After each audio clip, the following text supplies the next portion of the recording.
दोस्तों, मेरा नमस्कार। आप सभी कैसे हैं? आशा करता हूँ आप सभी लोग अच्छे होंगे। मैं भी अच्छा हूँ और आप सभी को बहुत ढेर सारा धन्यवाद कि मेरा 2 वीडियो पे आप सभी ने बहुत ढेर सारा प्यार दिया। तो हम लोगों ने बुद्धिज़्म कंप्लीट किया था। आज एक न्यू टॉपिक के साथ फिर मैं आपके साथ प्रेजेंट हूँ, जैन धर्म मतलब जैनिज़्म। तो ये टॉपिक जो है वो सभी एग्ज़ामों के लिए काफ़ी बेनिफिशियल है और सभी एग्ज़ाम में लगभग ये जो टॉपिक है ना मे बी सभी एग्ज़ाम में इस टॉपिक से क्वेश्चन आते हैं। तो इसमें से 2-3-4 बुकों को मैं पढ़ करके कंपाइल किया हूँ और मैं खुद एक नोट्स बनाया हूँ इसका, जिसको मैं आपके सामने दे रहा हूँ कि और इससे आपको बहुत ज़्यादा बेनिफिट होगा। तो प्लीज़ आप अच्छे से इसको ध्यान से नोट्स बनाएं, आप भी पढ़ें, इसको बार बार सुने और आपको अच्छा लगे तो प्लीज़ इसको लाइक करें और सब्सक्राइब करें। यदि आप पहली बार मेरे चैनल को देख रहे हैं तो प्लीज़ शेयर ज़रूर करें मेरे चैनल को। चलिए तो स्टार्ट करते हैं अपने टॉपिक को, जैन धर्म। जैन धर्म देखिए, जैन शब्द संस्कृत के जीन शब्द से बना है। किससे बना है? जीन शब्द। ध्यान दीजिएगा, कुछ कुछ वर्ड्स मिल जाते हैं कि आपके जो जैन धर्म है ना वो किस शब्द से मिलकर बना है। तो जीन शब्द से मिलकर बना है, जिसका अर्थ विजेता होता है। जैन धर्मों को तीर्थंकर और जैन महात्माओं को निर्ग्रंथ कहा गया। मतलब जो जैन धर्म थे उनको जैन संस्थापकों को तीर्थंकर और जैन महात्मा लोग थे उनको निर्ग्रंथ कहा गया। जैन परंपरा अनुसार जैन धर्म के कुल 24 तीर्थंकर हुए थे। कितने हुए थे? 24। जैन धर्म के संस्थापक एवं प्रथम तीर्थंकर, ध्यान दीजिए क्वेश्चन बहुत इंपॉर्टेंट है, कि जैन धर्म के संस्थापक एवं प्रथम तीर्थंकर ऋषभ देव थे और 23वें पार्श्वनाथ। ये भी बहुत इंपॉर्टेंट है कि सबसे मतलब 24 नंबर के 24 नंबर के आपके ऋषभ देव थे और 23rd नंबर के पार्श्वनाथ थे, तथा 24वें जो तीर्थंकर हुए ना वो महावीर हुए थे। बताया पहले ही कि 24 नंबर के आपके महावीर हुए और ये जो थे प्रथम थे, ऋषभ देव प्रथम थे और 23 नंबर के आपके पार्श्वनाथ थे। ये 3 जो तीर्थंकर थे इनके बारे में ज़्यादा क्वेश्चन पूछे जाते हैं, तो प्लीज़ इनको आप ज़्यादा ध्यान रखें। उसके बाद है कि 24वें तीर्थंकर जो हैं महावीर अंतिम थे, पहले ही पढ़े हम।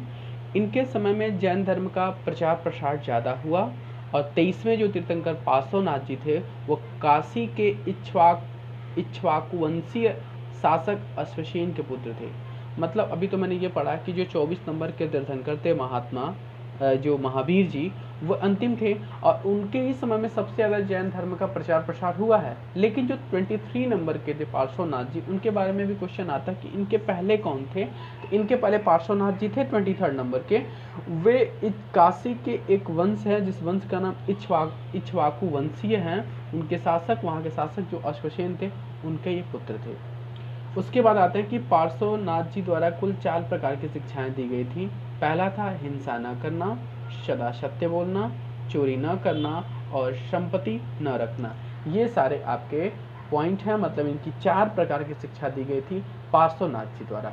उसके बाद आइए, अब ये पार्श्वनाथ जी को ज्ञान की प्राप्ति कहाँ हुई थी? तो इनको ज्ञान की प्राप्ति मतलब पार्श्वनाथ जी को ज्ञान की प्राप्ति वाराणसी के निकट आश्रम उद्यान में हुआ था। आश्रम पद उद्यान में हुआ था। उसके बाद नेक्स्ट क्वेश्चन में आते हैं कि महावीर स्वामी का जो जन्म है, जिसको हम वर्धमान महावीर भी कहते हैं, उनके बचपन का नाम था, उनका जन्म वैशाली के निकट कुंडग्राम में हुआ था। कहाँ हुआ था? वैशाली के निकट कुंडग्राम में हुआ था। उसके बाद देखेंगे इनके पिता सिद्धार्थ कौन थे? इनके पिता जो सिद्धार्थ थे वो क्षत्रियों के संघ के प्रधान थे। किनके पिता? तो महावीर स्वामी के जो पिता थे उनका नाम था सिद्धार्थ। और ये कहाँ थे? किस क्षत्रिय संघ के प्रधान थे? तो सिद्धार्थ ज्ञात्रिक क्या नाम है? ज्ञात्रिक क्षत्रियों के संघ के प्रधान थे। और जो माता त्रिशला थी, यानी इनके माता का नाम त्रिशला था, वो लिच्छवी नरेश चेटक की बहन थी। लिच्छवी नरेश चेटक की बहन थी। महावीर स्वामी के बचपन का नाम वर्धमान था। महावीर स्वामी के जो बचपन का नाम था वो वर्धमान था। इनकी पत्नी का नाम यशोदा था। यानी इनके पत्नी का नाम यशोदा था, इनके बचपन का नाम वर्धमान था, और जब इनकी शादी हो गई तो शादी से इनकी एक पुत्री पैदा हुई जिसका नाम था अरुणजा। उनको प्रियदर्शना के नाम से भी जाना जाता है। इनकी एक पुत्री पैदा हुई थी महावीर स्वामी की। उसके बाद प्रियदर्शना का शादी होता है एक जमाली लड़के के साथ, जमाली नाम के लड़के के साथ। उनका नाम जमाली था और ये वो प्रियदर्शना के पति थे और महावीर स्वामी। उसके बाद क्या होता है कि जब अपनी बेटी की शादी कर देते हैं, शादी करने के बाद महावीर स्वामी अपने बड़े भाई जो नंदीवर्धन थे, पूछता है कि महावीर स्वामी के बड़े भाई क्या नाम था, तो उनका नाम था नंदीवर्धन। क्या नाम था? नंदीवर्धन। उनसे वे आशीर्वाद लेकर 30 वर्ष की अवस्था में, मतलब कितने वर्ष की अवस्था थी उनकी? 30 वर्ष की अवस्था में उन्होंने गृह त्याग दिया, मतलब घर को छोड़ दिया, और वो 12 वर्षों की कठिन तपस्या के पश्चात जिम्भिका गांव के समीप रिजुपालिका नदी के, पूछता है कौन सी नदी? रिजुपालिका नदी जिम्भिका ग्राम के समीप तट पर साल वृक्ष के नीचे पूर्ण ज्ञान प्राप्त हुआ था। मतलब क्या हुआ? 30 वर्ष की अवस्था में निकले, उसके 12 वर्ष के कठिन तपस्या के बाद जिम्भिका ग्राम के समीप रिजुपालिका नदी के तट पर साल वृक्ष के नीचे उनको पूर्ण ज्ञान की प्राप्ति हुई। जैन धर्म में पूर्ण ज्ञान को कैवल्य कहा जाता है। मतलब किसी भी जैन धर्म का कोई भी भिक्षु है, यदि उसको पूर्ण ज्ञान की प्राप्ति हो जाती है कभी भी, तो उसको हम बोलेंगे कैवल्य। क्या बोलेंगे? कैवल्य। मतलब उनको बोलेंगे इनको कैवल्य की प्राप्ति हो गई है, मतलब इनको पूर्ण ज्ञान की प्राप्ति हो गई है। ज्ञान प्राप्ति के बाद महावीर केवलिन, क्या कहलाए? केवलिन, अहर्त, जीन, निर्ग्रंथ, इतना नाम दिया गया उनको। जब महावीर को ज्ञान की प्राप्ति हो गई तो उनको ये सब चीजों की उपाधि भी मिली। वैशाली के जो लिच्छवी सरदार चेटक थे, जो उनके मामा थे, पहले पढ़े हैं कि उनकी जो माता थी लिच्छवी वंश की थी, और उनके जो मामा थे चेटक, वे जैन धर्म के प्रचार में मुख्य योगदान दिए थे। जैन धर्म के प्रचार में मुख्य योगदान दिए थे। महावीर स्वामी के प्रथम शिष्य उनके दामाद जमाली थे। यानी पूछता है कि भगवान महावीर स्वामी जब जैन धर्म का प्रचार प्रसार करने लगे तो उनका जो प्रथम शिष्य कौन बना? तो उनके प्रथम शिष्य उनके ही दामाद जमाली बने थे। लेकिन बाद में उनसे क्या हो गया था? मतभेद हो गया था। क्या हो गया था? मतभेद हो गया था। मतभेद होने के बाद जो जमाली थे, वे संघ को छोड़कर चले गए, मतलब वो जैनिज्म को छोड़कर चले गए, जैन धर्म को छोड़ दिए। और जैन मतलब उनके संघ को, जैन धर्म को सॉरी नहीं, उनके संघ में जो थे उनके संघ को छोड़ दिए और एक नए सिद्धांत बहुरतवाद का प्रतिपादन किए। कौन सा? बहुरतवाद का प्रतिपादन किए। उसके बाद आते हैं कि जब जमाली भी विद्रोह कर दिए, उनके विद्रोह के बाद 2 वर्ष के बाद, कितने वर्ष के बाद? 2 वर्ष के बाद एक तीसगुप्त नाम का एक भिक्षु था, उसने भी विद्रोह कर दिया। तीसगुप्त ने भी विद्रोह कर दिया। उसने क्या किया कि एक मखगली गोसाल, क्या लिखा? मखली गोसाल ने आजीवक संप्रदाय की स्थापना की। कौन सी संप्रदाय की? आजीवक संप्रदाय की स्थापना की, जिसका उनका मत था नियतिवाद। उनका मत क्या था? तीसगुप्त का मत क्या था? नियतिवाद। मतलब इनके जो संप्रदाय थे, उन संप्रदाय का जो मत था वो नियतिवाद था। ठीक है, चलिए। प्रथम जैन भिक्षुणी जी जो थी, वो भिक्षुड़ी मतलब भिक्षु नहीं, भिक्षुड़ी तो उनके खुद दामाद ही थे। और भिक्षुड़ी कौन थी? वो नरेश के दधिवाहन की पुत्री चंपा थी। पूछेगा कि जैन धर्म के पहले भिक्षुड़ी कौन हुई थी? तो दधिवाहन की पुत्री चंपा थी। जैसे मैंने बुद्धिज्म में पढ़ाया कि बुद्धिज्म में सबसे पहले भिक्षुड़ी कौन हुई? तो उनकी मौसी ही बनी थी। कौन बनी थी? मौसी प्रजापति। उसके बाद नेक्स्ट क्वेश्चन है कि महावीर ने अपने शिष्यों को 11 गणधरों में विभाजित किया था। गणधर का मतलब हो गया कि गण थे जिसमें 11 लोग थे, 11 गण थे, उनको अलग अलग विभाज्य कर दिया। क्या कर दिया? अलग अलग विभाज्य कर दिया, बांट दिया। फिर महावीर ने पांचवा व्रत शिक्षा, जो शिक्षा था, मतलब व्रत का मतलब उनका जो शिक्षा था, 4 तो पहले ही थे और एक इन्होंने ही जोड़ दिया, तो उसका नाम पड़ा ब्रह्मचर्य। यानी ब्रह्मचर्य शिक्षा को उन्होंने जोड़ा। महावीर स्वामी ने वेदों की अपरुषीयता स्वीकार करने से इनकार, मतलब उन्होंने वेदों को नहीं माना। किसने? महावीर स्वामी ने वेदों को नहीं माना, क्योंकि पता है कि बुद्धिज्म और जैनिज्म ईश्वर में ज़्यादा आस्था नहीं रखते थे, ईश्वर को नहीं मानते थे वो। उसके बाद क्या रहा कि अब ये क्वेश्चन आता है, एग्जाम में भी आ चुका है कई बार क्वेश्चन, तो प्लीज उसको ध्यान दें आप सभी कि दे रहा है कि स्यादवाद और सप्तभंगी जैन धर्म से संबंधित है। पूछ देगा कि स्यादवाद किस धर्म से संबंधित है, क्वेश्चन आ जाएगा तो आप तुरंत समझिएगा स्यादवाद और सप्तभंगी जैन धर्म से संबंधित। ये बहुत ही सटीक क्वेश्चन है, बता देना सभी सटीक क्वेश्चन का जवाब आपके इस पूरे मैं जो भी वीडियो बना रहा हूँ उसमें सब कुछ मिल जाएगा। इससे बाहर जैनिज्म आने वाला नहीं है, ये तो गारंटी है। उसके बाद कह रहा है कि जो ज्ञान की सापेक्षता की बात करता है, मतलब स्यादवाद और सप्तभंगी जो जैन धर्म से संबंधित हैं उनका मतलब यह है कि ज्ञान की सापेक्षता क्या है, ज्ञान की सापेक्षता। उसके बाद कह रहा है कि स्वामी जी पुनर्जन्म तथा कर्मवाद में विश्वास करते थे। क्या बोल रहा है, जो स्वामी जी थे वो पुनर्जन्म और कर्मवाद में विश्वास करते थे। उसके बाद कह रहा है कि किंतु ईश्वर के अस्तित्व में उनका विश्वास नहीं था। मैंने पहले बताया कि इनको ईश्वर के अस्तित्व में विश्वास नहीं था, मतलब जैन धर्म जो है वो ईश्वर में आस्था नहीं रखता था। चलिए अब नेक्स्ट पॉइंट आपका है कि जैन धर्म में मोक्ष के लिए 3 आवश्यक साधन बताए गए हैं। मतलब कहा गया कि यदि आप जैन धर्म में हैं, यदि आपको मोक्ष की प्राप्ति करनी है, लेनी है, तो फिर आपको ये 3 आवश्यक साधन बताए गए हैं। ये 3 आवश्यक होंगे तो फिर आपका मोक्ष संभव है। ये कौन कौन से हैं, तो सम्यक दर्शन, क्या है भैया, सम्यक दर्शन, उसके बाद है सम्यक ज्ञान, उसके बाद है सम्यक चरित्र। इन्हीं तीनों को जैन धर्म में त्रिरत्न कहा गया है। क्या कहा गया है, जैन धर्म में 3 रत्न किसको कहा गया है, तो सम्यक दर्शन, सम्यक ज्ञान और सम्यक चरित्र। उसके बाद नेक्स्ट है कि महावीर स्वामी की जो मृत्यु होती है वो 70 वर्ष की अवस्था में, कितने वर्ष की अवस्था में, 70 वर्ष की अवस्था, 70 ईयर में उनकी डेथ होती है। और कहाँ होती है और कब होती है, तो 527 मतलब 527 ईसा पूर्व में राजगृह के समीप पावापुरी नामक स्थान पर होती है। पूछता है कि पावापुरी नामक स्थान पर होती है। महावीर की मृत्यु कहाँ होती है, पावापुरी, कहाँ है, तो राजगृह के समीप में, मतलब बिहार। उसके बाद क्या कह रहा है कि महावीर की मृत्यु के पश्चात सुधर्मन जैन संघ का प्रथमक्ष बना। जब महावीर की मृत्यु हो जाती है तो जाहिर सी बात है संघ का कोई ना कोई अध्यक्ष तो बनेगा ही। तो वो कौन था, उनका नाम क्या था, सुधर्मन। क्या नाम था, सुधर्मन, मतलब सुधर्मन जैन संघ का प्रथम अध्यक्ष बनता है। It is very very important कि after death of Mahavir Swami कौन बने हैं, ये फिर सुधर्मन बने हैं। कौन बने हैं अध्यक्ष, सुधर्मन। नेक्स्ट पॉइंट है महावीर। अब देखो कह रहा कि अंतिम नंद राजा के समय संभुत विजय तथा भद्रबाहु संघ के अध्यक्ष थे। क्या बोल रहा है, जो नंद राजा अंतिम थे उस समय कौन अध्यक्ष बना था, तो उसमें भद्रबाहु और संभुत विजय नाम के ये लोग अध्यक्ष थे। ठीक है, अब पूछता किस मतलब कि अंतिम नंद राजा के समय कौन अध्यक्ष बना था, तो वो बने थे आपके भद्रबाहु और संभुत विजय।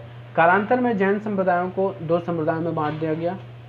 कौन कौन से हैं वो, श्वेतांबर और दिगंबर। वेरी वेरी इंपॉर्टेंट कि देखो जैन धर्मी 2 संप्रदाय में बटे थे, पहला था श्वेतांबर और दूसरा है दिगंबर। उसके बाद एक परंपरा के अनुसार महावीर के निर्वाण के 200 वर्षों बाद मगध में भारी अकाल पड़ा। क्या हुआ, 200 वर्ष बाद, मतलब महावीर के मृत्यु के 200 वर्ष बाद बहुत बड़ा अकाल पड़ा। कहाँ पे, मगध में। फिर जब अकाल पड़ा तो प्राण को बचाने बहुत से जैन भद्रबाहु के नेतृत्व में दक्षिण मतलब कर्नाटक चले गए। कहाँ चले गए, कर्नाटक। और कुछ स्थूलभद्र के साथ ही मगध में ही रुक गए। जाहिर सी बात है, प्राण बचाने के लोग क्या चले गए, बाहर कहीं चले गए, मतलब दक्षिण की तरफ। कहाँ चले गए, कर्नाटका। और कुछ जो थे वो स्थूलभद्र के साथ ही आपके मगध में रुक गए। उसके बाद कह रहा कि भद्रबाहु के वापस लौटने पर मगध के साधुओं में गहरा, जब वो वापस आए, जब अकाल खत्म हो गया तो जो लौटते समय वहाँ पर मगध के जो साधु थे इनका बहुत बड़ा मतभेद हो गया। उसके बाद ही ये जो आपका जैनिज्म है, जो जैन धर्म है, वो 2 संप्रदाय में बटा था, श्वेतांबर और दिगंबर में। तो समझ गए कि श्वेतांबर और दिगंबर कैसे बना। स्थूलभद्र के शिष्य श्वेतांबर। अब देखो श्वेतांबर कौन से हुए और दिगंबर कौन से हुए, क्या इसी बात है कि दो संप्रदाय में बटे थे, एक भद्रबाहु थे, एक स्थूलभद्र थे। तो जो स्थूलभद्र थे इनके शिष्य श्वेतांबर कहलाए, ये हमेशा श्वेत वस्त्र धारण करते थे, और दूसरे भद्रबाहु थे ये दिगंबर कहलाए, ये हमेशा नग्न रहते थे। क्या रहते थे? नग्न रहते थे, मतलब इनके शरीर पर वस्त्र नहीं होता था, और श्वेतांबर में हमेशा श्वेत वस्त्र होता था। उसके बाद है कि श्वेतांबर परंपरानुसार 19वें तीर्थंकर जो मल्लीनाथ थे वे स्त्री हैं। कौन मानते हैं? श्वेतांबर मानते हैं, जबकि दिगंबर उनको पुरुष मानते हैं। दोनों में मतभेद था, तो दोनों अपना अलग अलग मत देंगे। श्वेतांबर उनको मल्लीनाथ को स्त्री मानते हैं, जबकि दिगंबर उनको पुरुष मानते हैं। अब कह रहा है यापनी, यहाँ लिखा है यापनी जैन धर्म का एक संप्रदाय है। यापनी, जैसे बोला कि स्यादवाद आपके किस धर्म से संबंधित है, तो मैंने बोला कि जैन धर्म से। वैसे ही बोल रहा है कि एक यापनी संप्रदाय है, वो किस धर्म का संप्रदाय है, तो जैन धर्म का संप्रदाय है। नेक्स्ट पॉइंट है कि जैन धर्म का प्राचीनतम साहित्य पूर्व कहलाता है। जैन धर्म का प्राचीनतम साहित्य पूर्व कहलाता है, जिसकी संख्या 14 थी। कितनी थी? 14 थी। पूछ देगा कि जो प्राचीनतम साहित्य पूर्व है उनकी संख्या कितनी थी? 14 थी। या ऐसा पूछ सकता है कि प्राचीनतम साहित्य को क्या कहा जाता है जैन धर्म में, तो पूर्व कहलाता है। कालांतर में इनका संकलन आगम के रूप में हुआ, जिनकी संख्या 46 थी, मतलब 46 थी। मतलब आगे चलकर इनका संकलन हुआ, ये बढ़ते गए और इनको आगम कहा गया, और आगम होने के बाद इनकी संख्या में बढ़ोतरी होने के साथ साथ ये 46 हो गया, मतलब 46 हो गया। नेक्स्ट, हाँ, उसके बाद आते हैं हम संगति में। जैसे आपके बौद्ध संगति भी 4 हुई थी, वैसे आपके जैन संगति भी हुई थी, लेकिन जैन संगति मात्र 2 हुई थी। इसमें पढ़ते हैं हम आगे। दिया है कि प्रथम जैन सभा 310 ईसा पूर्व में पाटलिपुत्र में, कहाँ हुआ था पहले? पाटलिपुत्र में। उसके बाद कह रहा है कि पाटलिपुत्र में किसकी अध्यक्षता में हुआ था? तो स्थूलभद्र की अध्यक्षता में। किस वक्त में? स्थूलभद्र। स्थूलभद्र किससे संबंधित है? श्वेतांबर से। किससे से? श्वेतांबर से। इस सभा में जैन धर्म के 12 अंगों का संकलन किया गया। कितने अंगों को? जैन धर्म के, यानी जो प्रथम जैन सभा हुई, इस जैन सभा में कुल 12 अंगों का संकलन किया गया। इसमें भद्रबाहु के अनुयायियों ने भाग नहीं लिया। कहने का मतलब कि जब अध्यक्षता स्थूलभद्र कर रहे हैं, तो इसमें भद्रबाहु के अनुयायियों ने भाग क्यों लेंगे? तो उन्होंने भाग नहीं लिया। उसके बाद आती है दूसरी बात आती है कि द्वितीय जैन सभा 6ठी शताब्दी 512 में हुई। वे वल्लभी कहाँ पड़ता है? तो गुजरात में। कहाँ? गुजरात में। उसके जो अध्यक्ष हुए वे देवर्धिगण, या बोलिए उनको, या क्षमाश्रमण, एक ही नाम था उसका, बोला है या देवर्धिगण या क्षमाश्रमण की अध्यक्षता में हुई। द्वितीय कहाँ हुई थी? तो वल्लभी, गुजरात में। कब हुई थी? तो 512 में। पहला कहाँ हुआ था? तो पाटलिपुत्रा में, और दूसरा कहाँ हुआ? तो वल्लभी में। पहले के अध्यक्ष कौन थे? तो पहले के अध्यक्ष थे, आपको पता है, स्थूलभद्र, और दूसरे के अध्यक्ष थे क्षमाश्रमण। ठीक है। अब चलिए, अब कह रहा है कि जैन साहित्य को आगम का मतलब होता है सिद्धांत। आगम का मतलब यानी जैन से संबंधित जो भी साहित्य थे, उन साहित्य को क्या कहा जाता है? उनको सिद्धांत कहा जाता है। इसके अंतर्गत 12 अंग, 12 उपांग, 10 प्रकीर्ण, 6 छेद सूत्र, 4 मूल सूत्र, 10 प्रकीर्ण सूत्र, और उसके बाद क्या बोल रहा है? उसके बाद 2 चलिका सूत्र की गणना की गई। अभी आप इन सब के बारे में बताएंगे कि उपांग क्या है, प्रकीर्ण क्या है, छेद सूत्र क्या है, मूल सूत्र क्या है, प्रकीर्ण सूत्र क्या है, चलिका सूत्र क्या है, इनमें किन किन चीज़ों का वर्णन किया गया। इसमें इंपॉर्टेंट जो होगा मैं उसको बता देता हूँ। पहले बात करते हैं इसमें छेद सूत्रों में, यानी जो 6 छेद सूत्र थे उनमें जैन भिक्षुओं के लिए विधि नियमों का संकलन किया गया। किसमें? छेद सूत्रों में विधि नियमों का संकलन किया गया।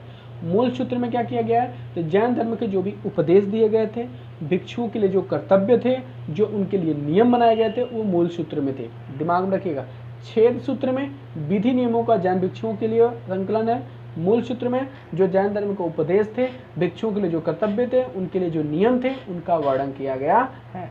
चलिका सूत्र में भिक्षुओं के लिए आचरणीय बातें लिखी गई हैं, मतलब उनके आचरण कैसे होने चाहिए, उनके आचरण कैसा था, उनके बारे में लिखा गया था।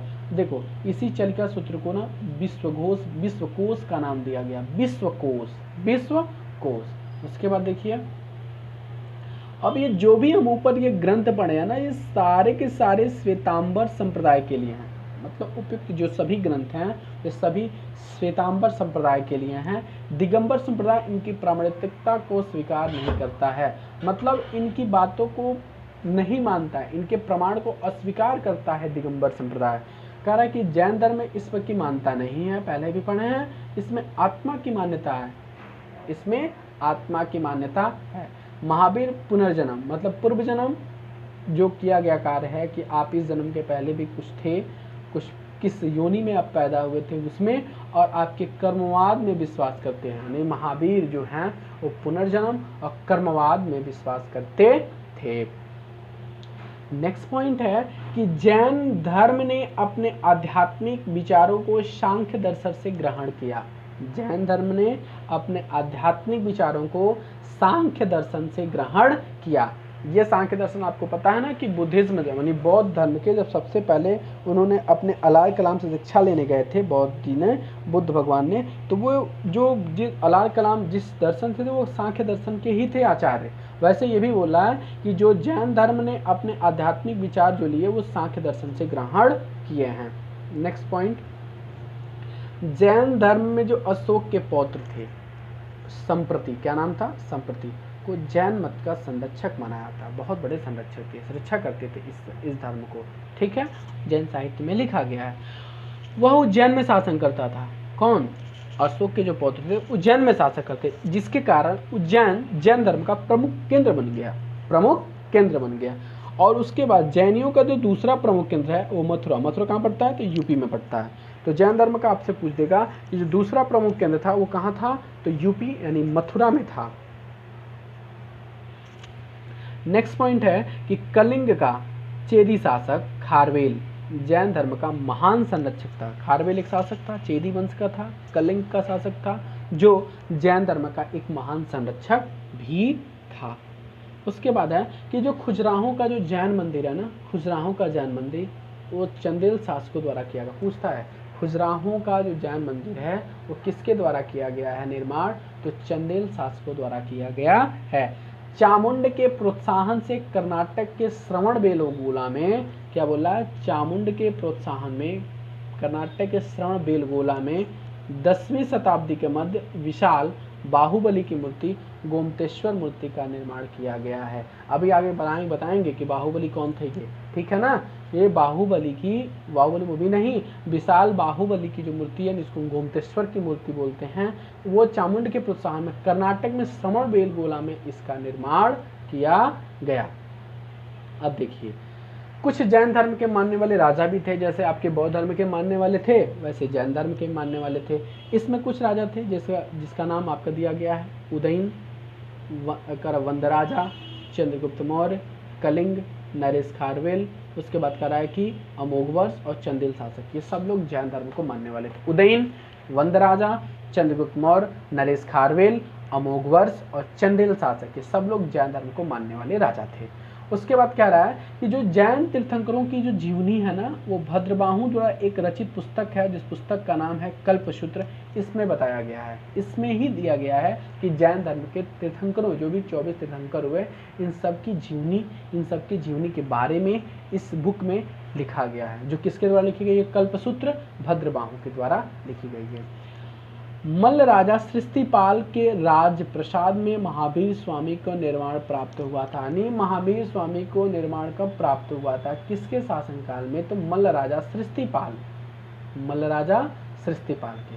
उसके बाद आइए, दो जैन तीर्थंकरों ऋषभदेव और अरिष्टनेमी के नामों का उल्लेख ऋग्वेद में भी मिलता है। जो जैन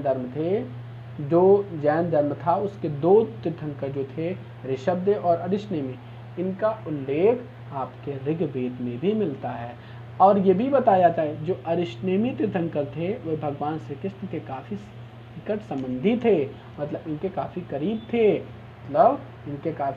करीब थे। नेक्स्ट पॉइंट है कि जो माउंट आबू है ना, दिलवाड़ा का जैन मंदिर बहुत ही फेमस है कि दिलवाड़ा का जो माउंट आबू मंदिर है वो किस धर्म का मंदिर? तो जैन धर्म से है। किस धर्म से है? जैन धर्म से। तो माउंट आबू का दिलवाड़ा जैन मंदिर संगमरमर के बने हैं। और इसका जो निर्माण है ना वो गुजरात के चालुक्य सोलंकी शासक भीमदेव प्रथम के सामंत बिमल शाह ने करवाया था।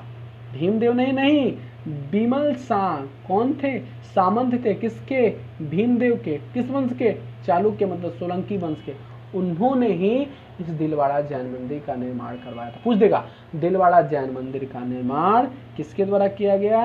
तो बिमल शाह के द्वारा किया गया। बिमल शाह कौन थे? तो भीमदेव प्रथम के सामंत थे। कंफर्म। आगे बढ़े। उसके बाद कह रहा है कि जो बाहुबली प्रथम जैन तीर्थंकर ऋषभदेव, जो अभी बाहुबली गोमतेश्वर मूर्ति की बात की जा रही थी, श्रवण बेलगोला में स्थित है, उनको बनवाया गया है, वो कौन थे बाहुबली? तो इनको कहा जाता है ये ऋषभदेव के पुत्र हैं। इनको ऋषभदेव के पुत्र के रूप में जाने जाते हैं ये। और उसके बाद कह रहा है कि महामस्तकाभिषेक, महामस्तकाभिषेक जैन धर्म का महत्वपूर्ण उत्सव है, पर्व है, त्योहार है। जैन धर्म का महत्वपूर्ण उत्सव महामस्तकाभिषेक है, जो हर 12 वर्ष के अंतराल पर कर्नाटक राज्य के श्रवण बेलगोला में आयोजित किया जाता है। आपसे पूछ देगा जैन धर्म का महत्वपूर्ण उत्सव महामस्तकाभिषेक, जो 12 वर्ष के अंतराल में श्रवण बेलगोला में आयोजित किया जाता है, यह जैन धर्म का सबसे महत्वपूर्ण उत्सव है। अब आइए जैन धर्म और रचनाकार से संबंधित कुछ बातें हैं, उनके ग्रंथ हैं और उनके रचनाकार हैं। पूछ देता है एग्जाम में। मैंने अभी पढ़ा है कल्पसूत्र, जो भद्रबाहु के द्वारा लिखित है। प्रवचन सार, जो आपके कुंद के द्वारा लिखी गई है। द्रव्य संग्रह नेमीचंद के द्वारा लिखी गई है। वशिष्ठ पर्वन हेमचंद के द्वारा लिखी गई है। शाद्वाद मंजरी मल्लीसेन के द्वारा लिखी गई है। और पंचविंशति पदम नंदी के द्वारा लिखी गई है। फिर एक बार याद कर लें हम। कल्पसूत्र आपके भद्रबाहु, प्रवचन सार कुंद, द्रव्य संग्रह नेमिचंद, वशिष्ठ वर्मन, हेमचंद, शाद्वाद मंजरी, मल्लीसेन और पंचविंशति पदम, क्या बोला कि पदम नंदी के द्वारा रचित है। नेक्स्ट पॉइंट में आते हैं। अभी मैंने श्वेतांबर और दिगंबर के बारे में पढ़ा है, जो 2 संप्रदाय में बट गया था। थोड़ा सा इनके जो मत अलग थे, मतभेद थे अलग अलग, क्या इनके मत में अंतराल था, उनके बारे में भी थोड़ा सा पढ़ लेते हैं। देखिए, श्वेतांबर के लोग हमेशा श्वेत वस्त्र धारण करते थे, पता है। दूसरी बात कि जो दिगंबर के लोग थे वो पूर्णतया नग्न रह तपस्या करते थे। दूसरी बात श्वेतांबर की क्या है कि स्त्री के लिए उसमें मोक्ष की प्राप्ति संभव है, लेकिन दिगंबर में स्त्री के लिए मोक्ष प्राप्ति संभव नहीं है। मतलब स्त्रियों को मोक्ष की प्राप्ति नहीं होती है, दिगंबर ने कहा, और स्त्री के लिए मोक्ष प्राप्ति हो सकती है, श्वेतांबर ने कहा। अब देखिए, श्वेतांबर के अनुसार जो महावीर थे ना, वे विवाहित थे, जाहिर सी बात है, उनकी बेटी भी हुई थी, और उनकी बेटी का जो उनके पहले दामाद थे वही उनके प्रथम शिष्य थे, जाहिर सी बात है, सत्य बात है। लेकिन दिगंबर ने इस बात को नहीं माना, उन्होंने कहा कि महावीर अविवाहित थे, महावीर की शादी नहीं हुई थी। इस संप्रदाय के लोग ज्ञान प्राप्ति के बाद भोजन ग्रहण करने में विश्वास करते हैं। मतलब श्वेतांबर के लोग कहते हैं यदि आपको ज्ञान की प्राप्ति हो जाती है तो आप जाहिर सी बात है भोजन ग्रहण कर सकते हैं, इसमें कोई दिक्कत नहीं, विश्वास करते हैं कि भोजन करना चाहिए। लेकिन दिगंबर जो कहते हैं कि आदर्श साधु भोजन कभी ग्रहण नहीं करते हैं, आदर्श साधु कभी भोजन ग्रहण नहीं करते हैं। मतलब ये नहीं मानते हैं कि कभी भी आदर्श साधु को भोजन ग्रहण करना चाहिए। तो ये अलग अलग उनका मत था, श्वेतांबर और दिगंबर का ये अलग मत हैं, ये अलग मत हैं, थोड़े से मत में डिफरेंस है। और इसी तरह हमारा वीडियो यहाँ पे कंप्लीट होता है, पूरा जैनिज्म कंप्लीट होता है। मैंने बुद्धिज्म पढ़ा दिया, जैनिज्म पढ़ा दिया। तो यदि इस मेरे पढ़ाने में कहीं कोई त्रुटि भी हो गई है तो प्लीज़ मुझे क्षमा करिएगा। और मैं अपनी इस गलती को बार बार, जो मेरी तरफ से जो भी गलतियाँ हो रही हैं उनको मैं सुधारने का पूरा प्रयास करूँगा। तो प्लीज़ आप मेरे चैनल को ज़रूर शेयर करें, सब्सक्राइब करें और लाइक करें। धन्यवाद।